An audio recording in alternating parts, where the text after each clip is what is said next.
ఈ వీడియోలో మనం భగవద్గీత అధ్యాయము 1 శ్లోకం 12ను పరిశీలిద్దాం. ముందు శ్లోకాలలో దుర్యోధనుడు తన సైన్యం గురించి, పాండవుల సైన్యం గురించి తన గురువైన ద్రోణాచార్యుడికి వివరిస్తాడు. అతని మాటల్లో కొంచెం ఆందోళన, భయం కనిపిస్తాయి. ఆ సమయంలో కౌరవులందరిలోనూ పెద్దవాడు, తాతగారైన భీష్మ పితామహుడు రంగంలోకి వస్తాడు.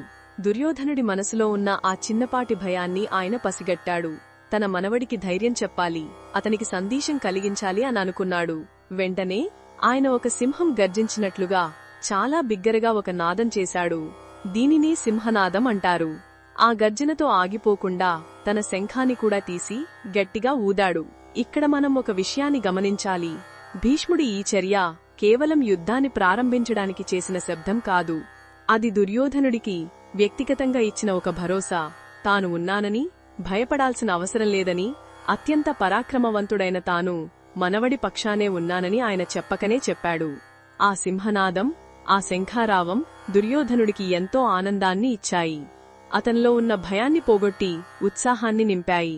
ఒక కుటుంబంలో పెద్దవాళ్లు మన పక్కన ఉన్నప్పుడు మనకు ఎంత ధైర్యంగా ఉంటుందో, సరిగ్గా అలాంటి భరోసానే భీష్ముడు తన చర్య ద్వారా దుర్యోధనుడికి ఇచ్చాడు. కౌరవ సైన్యంలో యుద్ధానికి మొట్టమొదటి సంకేతమిచ్చింది భీష్ముడే.